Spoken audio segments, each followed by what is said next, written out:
네, 안녕하십니까. 김한수 소장입니다. 7월분 동영상 촬영을 시작을 하겠습니다.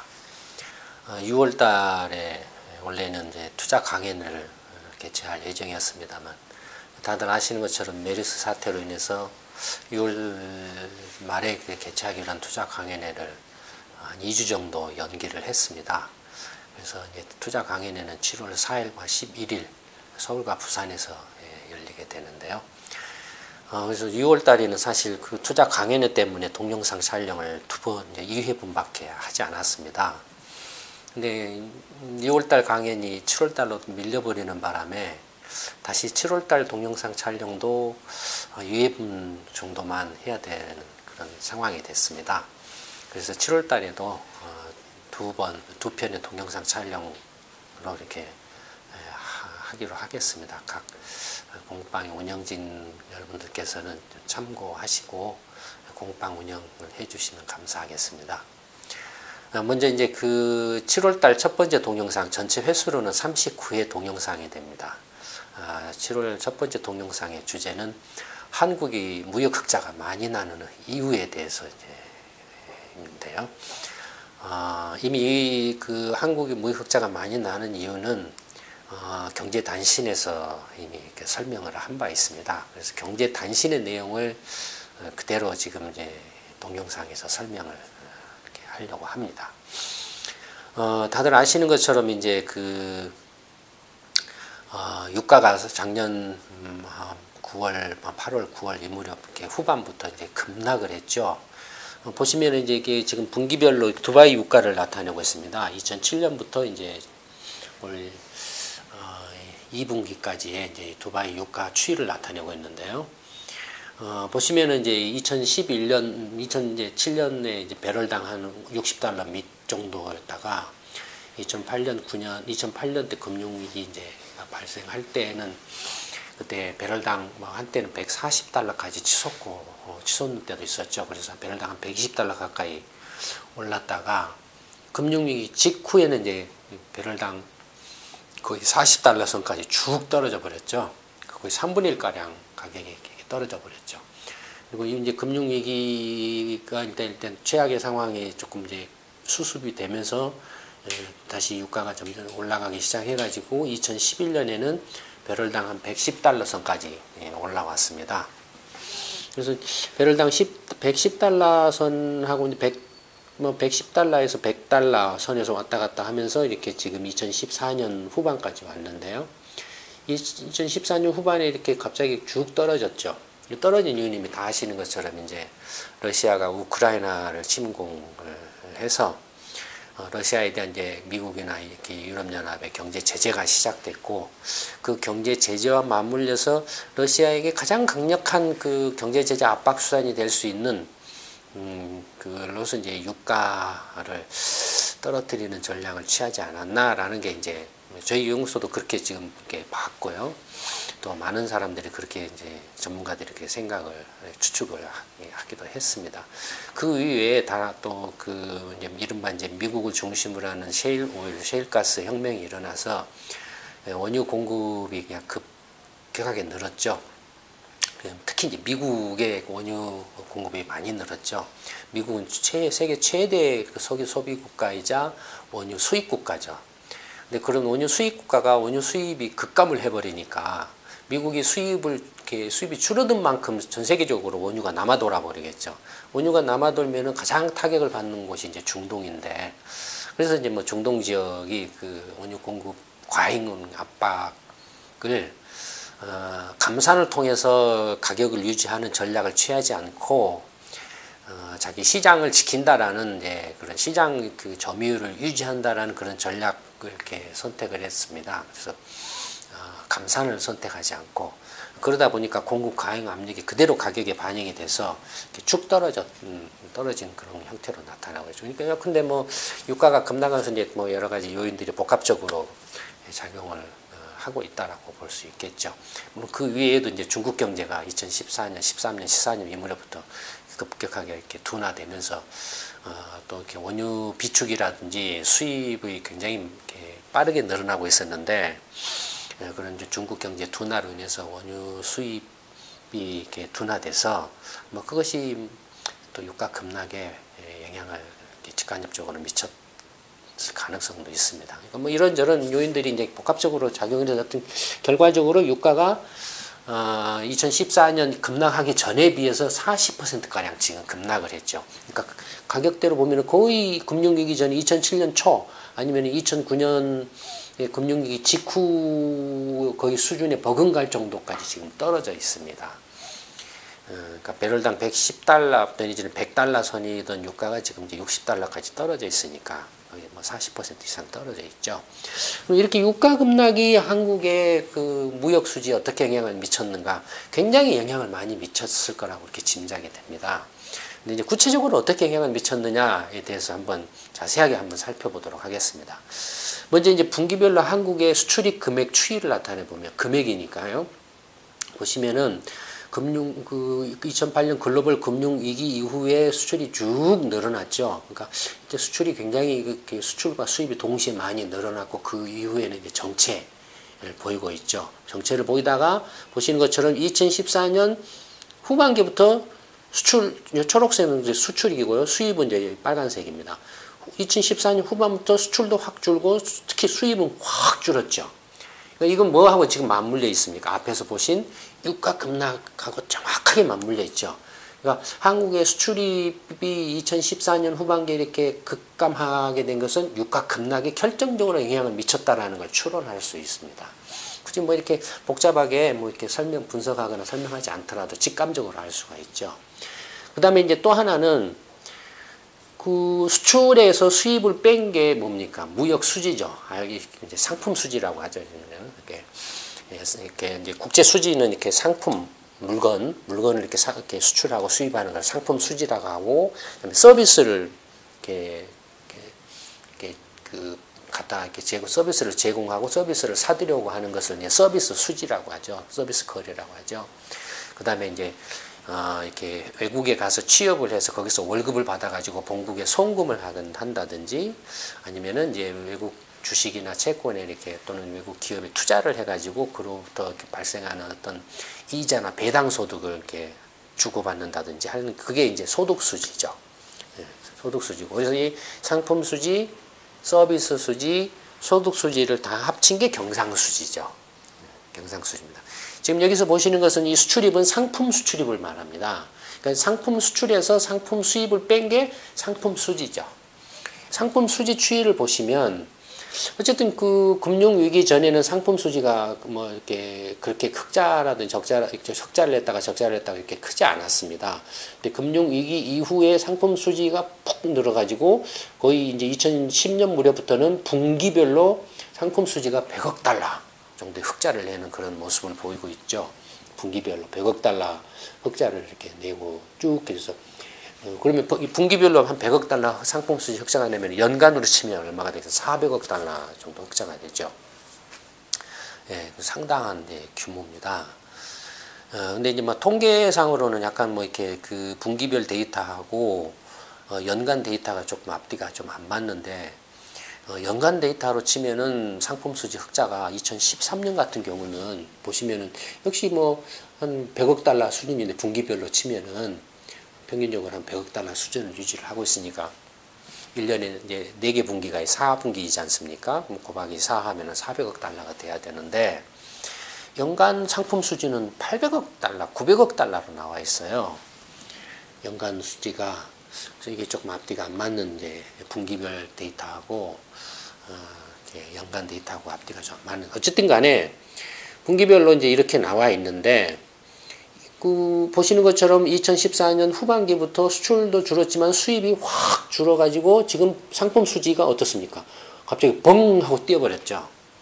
그러니까 분기별로 치면은 2014년 이제 그러니까 벌써 한 개, 두 개, 세 개 분기인데 그 2014년 지금 그 4분기, 2015년 1분기, 2분기까지 이렇게 딱 치면 지금 그 유가가 급락해가지고 그 급락한 결과로 이 늘어난 그 수준이 급락하기 전을 얘기했던 그 분기당 한 100억 달러를 기준으로 했을 때 이 추가로 늘어난 부분을 합쳐보면은 한 350억 달러가 추가로 늘어났다라는 겁니다. 그러니까 어마어마하게 지금 이렇게 상품 수지 흑자가 늘어난 거죠. 지금 2015년 1분기나 2분기 같으면 상품 수지 그 흑자가 거의 뭐 250억 달러에 달하고 있습니다. 한 분기에. 그러면 1년으로 치면은 250억 달러니까 1000억 달러에 달하죠. 상품 수지 흑자가. 그러니까 거의 막 그냥 벙 하고 뛰어버리는 거예요. 어마어마하게 지금 이렇게 뛰는 겁니다. 상품 수지가 이렇게 이제 흑자가 이렇게 유가 급락으로 인해서 급증을 하고 있는데 그 급증한 그 요인들을 좀 더 세부적으로 살펴보자 이겁니다. 크게 이제 수출 상품을 보면은 앞에서 보시는 이렇게 수출 상품을 보면은 비석유 제품, 뭐 자동차라든지 뭐 반도체라든지 뭐 농산품이라든지 뭐 이렇게 그 어떤 석유와 직접적인 석유 제품과 관련 없는 비석유 제품, 그 다음에 이제 석유 제품이 크게 두 가지로 한번 나눠본 겁니다. 왜냐하면은 유가 급락이 미치는 영향이 비석유 제품과 석유 제품에서 어떻게 차이가 나는가? 석유 제품은 바로 직접적으로 나타나겠죠. 비석유 제품은 이제 그 유가, 원유라든지 이런 것을 뭐 이렇게 에너지라든지 연료라든지 이런 걸로 쓰겠지만 그 비중이 그렇게 크지 않겠죠. 그래서 이제 그걸 나눠본 겁니다.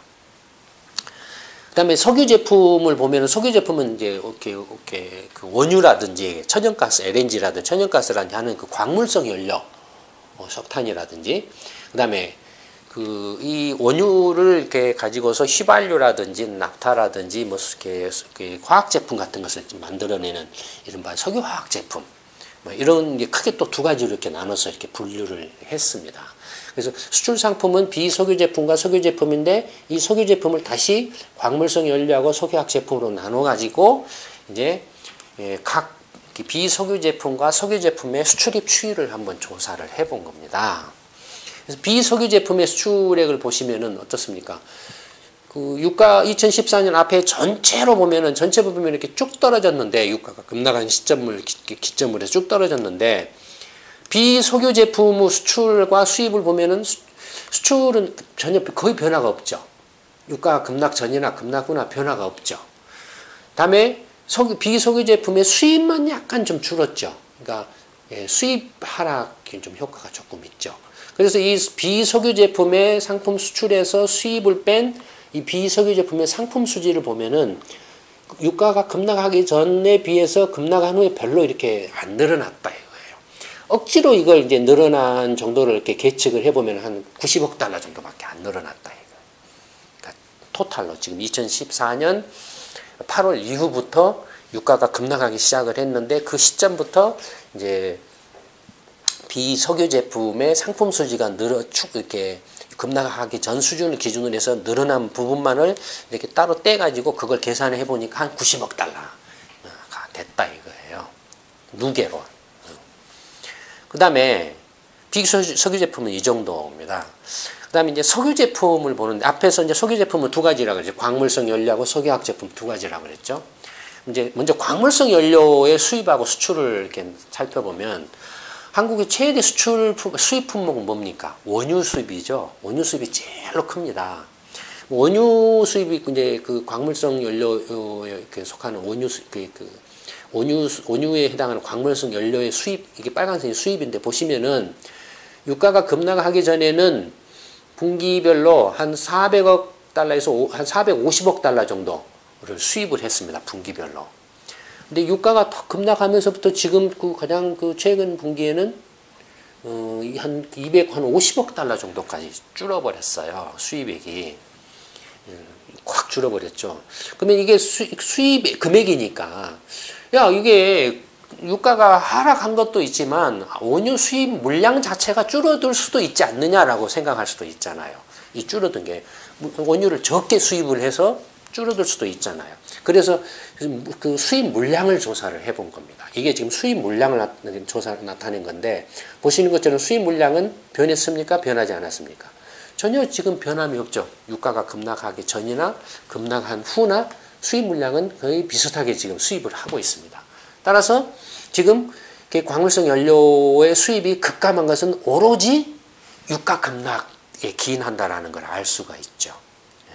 그다음에 이제 상대적으로 광물성 연료를 이렇게 벙커 CU라든지 이런 걸 뭐 이렇게 아마 뭐랄까 조금 벙커 CU인가 광물성 연료 들어가나요? 하여튼 이렇게 직접 이렇게 수출하는 부분도 약간 줄어들었죠. 근데 어쨌든 절대적으로 지금 수입 유가 급락으로 해서 이렇게 원유 수입 그 금액이 확 줄었다라는 겁니다. 그래서 이 원유 수입액에서 이렇게 광물성 연료 수입에서 광물성 연료 수출을 뺀 것이 이제 광물성 연료의 상품 수지가 됩니다. 이 상품 수지 추이를 보시면은 어떻습니까? 이게 0입니다. 이게 늘어나는 게 아니고 0이고 이게 지금 마이너스, 이게 다 적자예요. 그러니까 수입이 더 많기 때문에, 수입이 많기 때문에. 그래서 그 2012년 이 무렵부터 2014년 유가 급락하기 전까지는 분기 평균 적자 규모가 350억, 330억 달러, 320억 달러 정도에 달했습니다. 매 분기별로. 그러니까 한국은 이렇게 원유가 나지 않기 때문에 전부 거의 중동이나 또 LNG는 인도네시아나 뭐 시베리아 사할린이라든 이런 데서 들어오죠. 그러니까 이 적자 규모가 이렇게 확 늘어가지고 이렇게 이제 위기 전하고 금융위기를 거치면서 이렇게 적자 규모가 확 늘어가지고, 그 2012년부터는 이렇게 분기 평균으로 한 320억 달러 정도 적자를 유지하다가 2014년 유가가 급락한 시점부터 이 적자폭이 확 줄어들었죠. 확 줄어들었죠. 그래서 그걸 기준으로 해서 똑같이 이렇게 적자폭이 줄어든 그 누적 이 3분기 동안에 적자폭이 줄어든 금액을 계산하면 300억 달러에 달한다는. 그러니까 유가 급락으로 한국의 무역 수지, 상품 수지 흑자가 300억 달러 효과가 났다라는 거예요. 그러니까 이건 그다음에 이제 이게 이제 상품 수지 효과고, 그다음에 이제 그 석유화학 제품 경우를 보면, 한국은 이제 그 석유화학 정제 시설이 세계 5위죠.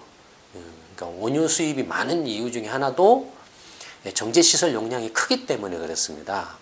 그래서 정제해가지고 휘발유 같은 거 만들어서 이제 뭐 일본이라든지 중국으로 수출을 많이 하죠.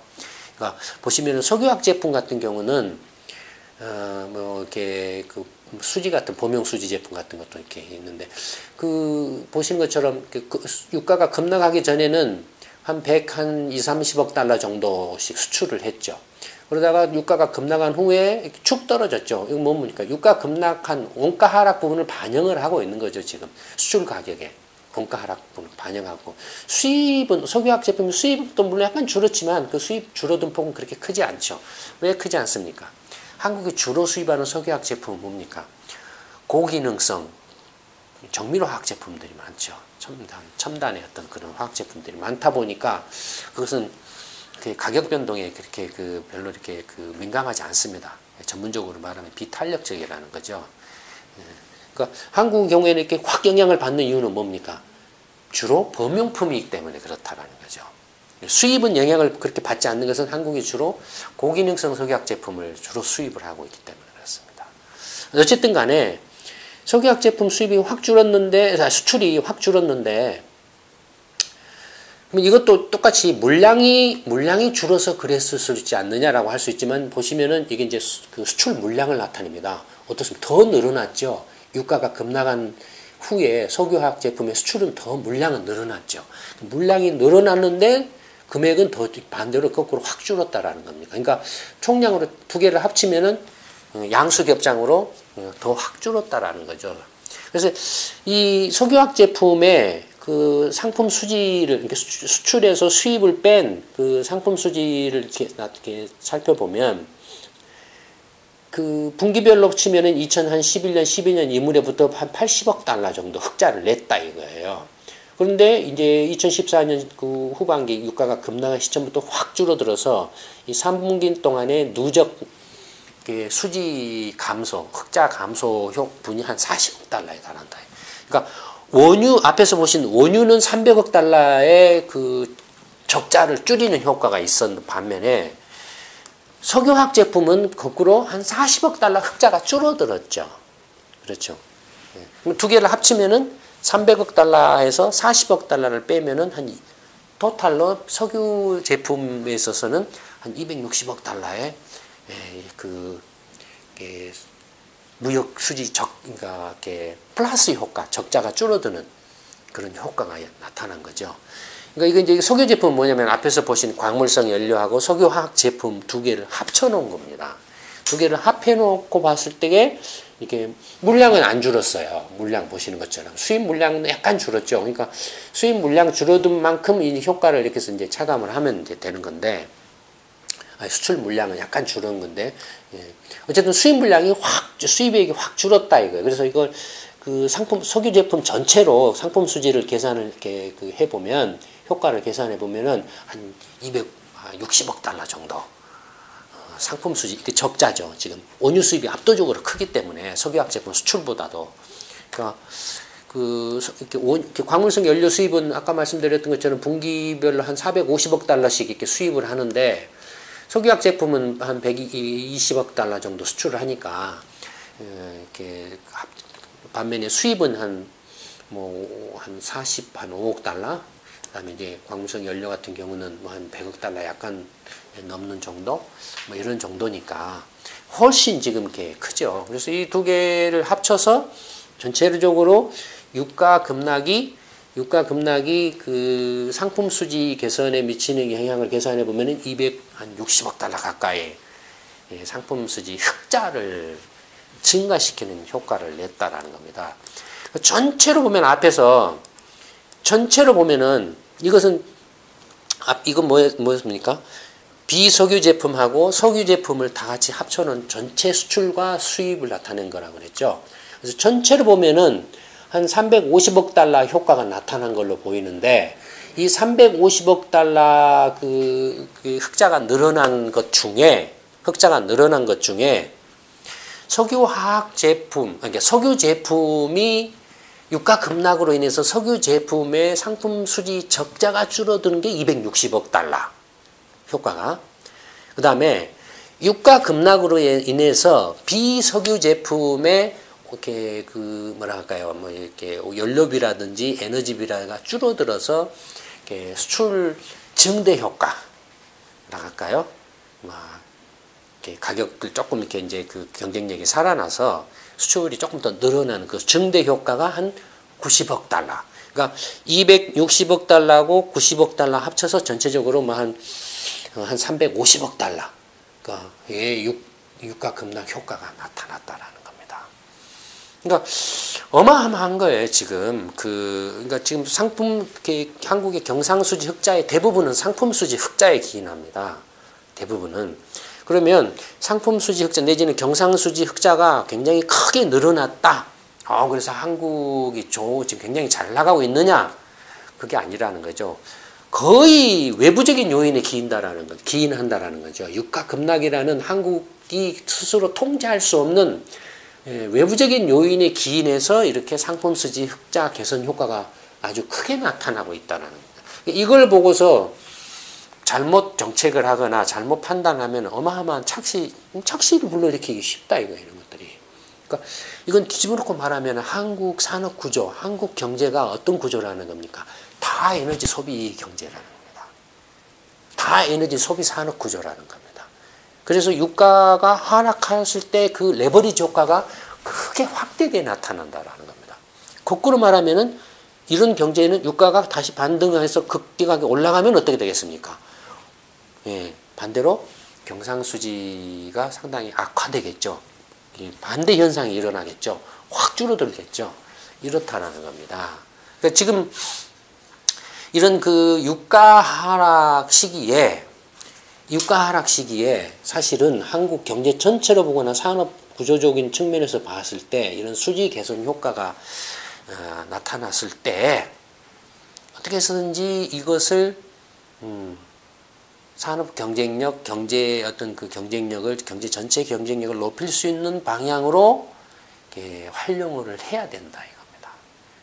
그런 거 저런 거 생각하자고 멍 때리고 있거나 엉뚱한 짓을 하게 되면은 나중에 유가가 만약에 올라갔을 경우에는 또 휘청거리게 된다. 근데 이게 또 어떤 영향을 이렇게 부차적인 영향을 미치냐면 경상수지 흑자가 보통 예전에는 막 적자, 이렇게 경상수지가 적자를 내서 한국 경제가 뭐 위태하네, 위험하네, 어쩌네, 조금만 충격이 와도 뭐 이게 달러가 부족하네, 뭐 투기 자금이 빠져나가네, 어쩌네 이런 소리가 많았고 워낙 환율이 막 휘청휘청하고 막 했거든요. 근데 지금은 어떻습니까? 미국 FRB가 금리를 올린다고 그래도 지금 원화 환율이 어떻습니까? 별로 안 움직여요. 오히려 강세를 보이려고 해요. 그 원인이 뭡니까? 이것 때문에 그렇죠. 예. 경상수지 흑자로 이렇게 들어오는 지금 달러가 많다라는 겁니다. 많다라는 거예요. 그러니까 이런 것들을 전체적으로 유기적으로 종합적으로 잘 판단해서 나라 경제를 어떻게 운영하고 정책을 어떻게 하고 산업의 경쟁력을 어떻게 하고 전략을 어떻게 세울 것인가 하는 게 굉장히 중요하죠. 이런저런 생각을 누가 합니까 지금? 다 이렇게 난장판이죠 지금. 메르스 사태에도 그렇고 지금 또 뭐 이제는 지금 새누리당도 분열이 나고 있죠. 박근혜 씨하고 이렇게 새누리당하고 서로 이렇게 시행령 관련해서 국회가 입법권을 제대로 이렇게 기능 행사를 하겠다. 그래서 정부가 마음대로 시행령으로 마음대로 그냥 이렇게 엉뚱한 짓을 하지 못하게 좀 제동을 걸겠다라는 그건 어떻게 보면 당연한 거죠. 원래 그렇게 됐어야 되죠. 거기에 대해서 이제 뭐 이렇게 서로 간에 쌍욕이 오고 하고 뭐 좀 배신 때렸네 어쩌네 하고 웃기는 생쇼를 하고 있죠. 지금이 그럴 때입니까? 이런 거 지금 제대로 이렇게 분석해서 나라를 어떻게 이끌어갈 것인가를 이렇게 고민하고 대책을 만들어내도 모자랄 그런 때죠. 어쨌든 뭐 그렇습니다. 7월분 동영상은 이걸로 마치도록 하겠습니다. 고맙습니다.